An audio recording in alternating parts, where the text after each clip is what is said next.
Is the Internet Invitational actually better without Dave Portnoy? Or is Dave Portnoy the exact reason the whole thing worked in the first place last year? I got a reply on X, and somebody said, and then somebody also on the last video we talked about the Internet Invitational, and they said it would be better without Dave. And it really made me start thinking, I mean, that's a pretty good topic. That's a good thing that we should sort out. Welcome to Jimmy Golfs, and today I'm going to look at both sides of this argument. I get both sides. There are people who watched last year's Internet Invitational. They came away saying Dave brought nothing to the golf side of it. Say he didn't really understand the game at all. He actually made parts of it worse. He leaned into controversy too much, and at times it felt like the event became more about Dave reacting to drama than the golf itself. And if you watch some of the reaction online, especially from more traditional golf fans or even some YouTube golf fans, you could tell there was a lot of people who felt like he was the worst part of the whole thing. Actually, I had some comments on the last video saying that exact same thing. Actually, I had somebody tell me to quit glazing Dave Portnoy. Well, I'll get into my opinions here in a little while because I've been around the internet for a long time in the creator-influencer space, so there's layers to this. Now, the other side of it, and this is where I lean, okay? I just want to be honest and transparent with you guys. The Internet Invitational worked because it was not just a golf tournament. It was a show. It was a spectacle. It was content. It was personalities, pressure, storylines, controversy, villains, redemption arcs, awkward moments, funny pairings, huge money. All of that rolled into one, and people caring about shots that normally would never, ever matter to a mainstream golf audience. That's the truth. And whether you like Dave or not, the guy understands how to create attention. He understands how to find a storyline, follow it, push it, create conflict, milk the conflict, and make people talk about the conflict. At some point, when someone goes viral over and over and over again for years, you got to ask, is it luck? Or you got to ask, does the guy actually know what he's doing? I think that's the real conversation we need to have here. And if you guys enjoy these types of videos, I'm seeing some really good feedback on the Truth About Bob Does Sports videos, kind of a look into why they were successful. If you enjoy this type of video, let me know. We can definitely do more. And let me know what you want me to talk about. So I don't think the real question is whether Dave is the best golf guy. He is not. We know that. It's not whether he's polished in that world. He isn't. We know that. Honestly, it's not whether he annoys people. He absolutely does, on purpose. I think the question we got to ask is whether the Internet Invitational is trying to be a pure golf event or an internet golf entertainment event, because those are two completely different things. Last year's Internet Invitational was not some small creator golf meetup. This was Barstool, Bob Does Sports, Good. They all brought together 48 golf creators and personalities at this Big Cedar Lodge for $1 million person. I want to say really quick, the Big Cedar Lodge golf course and that par 3 course, absolutely stunning to watch. I personally want to go take a golf trip and go experience that course. I really do. It looked amazing. And I mean, the energy was changed for this. You were not watching people play for pride or a trophy or some stuffy PGA Tour event. We were watching internet creators. We were watching former athletes, actual golfers that are good, entertainers, personalities playing for real money, people that weren't good at golf at all. The Duke. That created pressure, and the pressure created the content. And I mean, from what I saw, the numbers were ridiculous. The series reportedly pulled 29 million views across 6 episodes, with the first episode going over 5 million views in about a week. Now, for YouTube golf, that is insane. That is not normal creator golf traffic. Now, your big guys, that's different, but you guys know what I'm talking about. That's the kind of number where even people outside the golf bubble stop for a second and take notice. And that's where I think the Dave Portnoy conversation gets a little complicated, because if you take Dave and Barstool out of this equation, do we get those numbers? Be honest with me. Do we get the same sponsor money? Do we get the same purse? Do we get the same mainstream conversation? I think the answer is no. It really is. We do not get those numbers because that controversy is not there. The comedy's not there. The reasons a lot of people don't like him is not there. We're definitely not getting that sponsor money. I don't think we get any of that. Now, that doesn't mean every criticism is wrong. I really don't think it is. The biggest argument against Dave is pretty simple. He's not a golf guy. Some fans felt like he shouldn't have had that much power over rules and penalties because he doesn't come from the golf world in the same way as, say, a Rick Shields or a Peter Finch or a Brad Dalkey, Grant Horvat, even Bob Does Sports crews, right? And the whole Luke Kwan situation is probably the perfect example. So Luke oversleeping and missing his tee time became one of the biggest storylines of the entire event. They've penalized him 4 holes. Now, whether you thought that was fair or too harsh, the moment immediately became content. And then you had the Ryan Whitney confrontation afterward, which took the whole thing from a golf mistake to a full-blown internet drama. People were mad at Luke. People were mad at Whitney. People were mad at Dave. People were debating whether it crossed the line. That's where it split the audience. So a golf purist might say, this is stupid. Let them play golf. We're here for golf.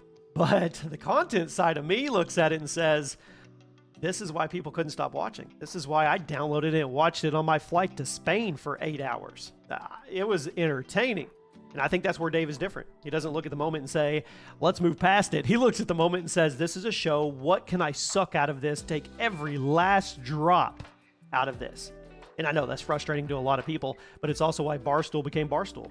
Barstool has always lived in that space between sports and reality TV. It's not ESPN. It's not the Golf Channel. It's not trying to be clean and buttoned up.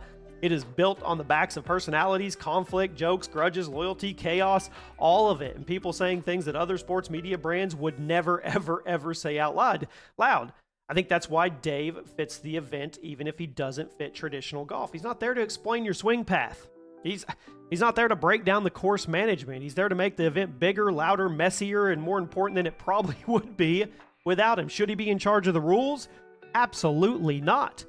But I think that's why the Internet Invitational worked. It wasn't trying to be the PGA Tour. It was the opposite. The PGA Tour has elite golf, obviously, but sometimes it struggles to make casual viewers care about the people. The Internet Invitational, complete opposite problem. The golf was all over the place depending on who was playing, but you cared. You cared because you knew the personalities. You cared because you knew the storylines. And you cared because somebody might melt down and get called out or might cheat or might make an impossible putt. And somebody might become the villain. That is internet content, whether people like it or not. Now, does Dave sometimes push it too far? Probably. I think that's the downside. When you build an event around drama, you don't fully control where the drama goes. The whole Page controversy and the slope range finder with Mo, huge parts of the convo, right? Some of that got ugly. People online took it way too far. Players got real hate for that. Page talked about receiving some pretty crazy messages. And that's the part where I do think that creators, event organizers, and personalities, they have to button up and be more careful. There is a difference between making entertaining content and feeding a hate mob. And I think that's where the argument against Dave has some weight. I do. If the event becomes remembered only for penalties, accusations, cheating, and people getting dogpiled, I think it risks losing the fun that made it special in the first place. Golf drama is entertaining. It is. Until it stops feeling like golf and starts feeling like people are just getting destroyed for clicks. But here's the problem with saying the event would be better without him. Better how? Explain it to me. Better as a cleaner golf event? Yeah, maybe. Better as a YouTube series that people actually talk about for weeks? I don't think so. I mean, because Dave and Barstool bring a machine. They bring distribution. They bring sponsors. They bring controversy. They bring people who do not watch golf. They bring that ability to make something feel like an event before anybody hits a shot. That matters.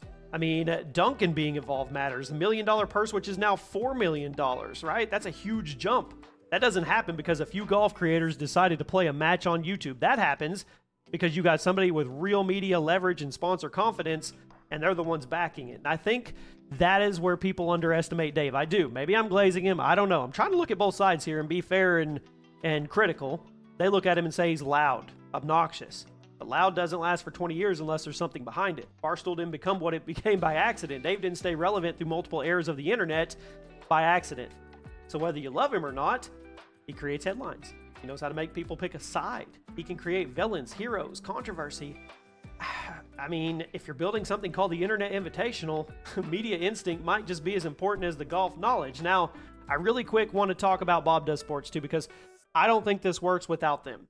Dave brought the chaos and Barstool's the machine, right? But Bob, I think they bring the heart.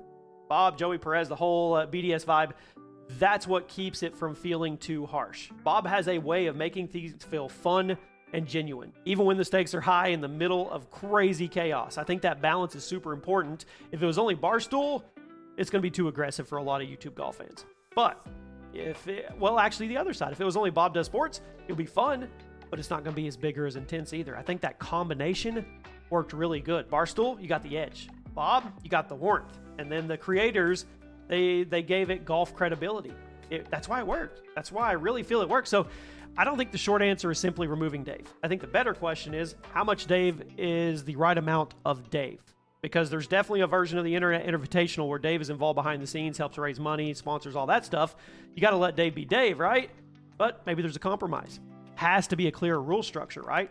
Have actual golf people involved in the decisions. Keep the chaos, but you have to protect the integrity of this event if you want it to keep growing. That's my opinion on it. So, I mean, right now, what do we got going on right now? He's talking about Caitlin Clark, Kai Trump, all that kind of stuff. I mean, the fact those names are even being discussed tells you that there's strategy here. They're not trying to just build a golf creator tournament. They're trying to build a celebrity internet sports crossover event. And honestly, who's better at that than Dave Portnoy? I think that's where the tension comes in for everybody. The exact thing people dislike about him is also the thing that makes him pretty valuable. He's polarizing. He says things that annoy people. He brings attention whether people want him to or not. So, is the Internet Invitational better without Dave Portnoy? My answer is no. Not right now. I think it's better with Dave. Might be better with a slightly more controlled version of Dave. I mean, I don't mean he needs to be fake. I don't think he needs to be corporate. That would ruin it.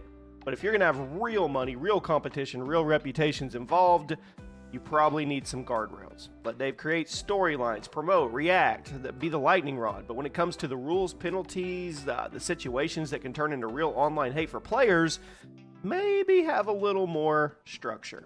Because the Internet Invitational has a chance to become the biggest reoccurring event in YouTube golf. It does. It's already proved the audience is there. It proved sponsors will show up. And it proved that it can pull numbers that traditional golf media would love to have.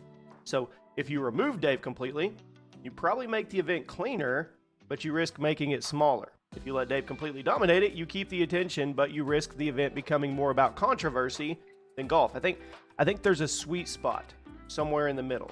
Use Dave for what Dave is good at. Let me know what you guys think, and I'll see you soon.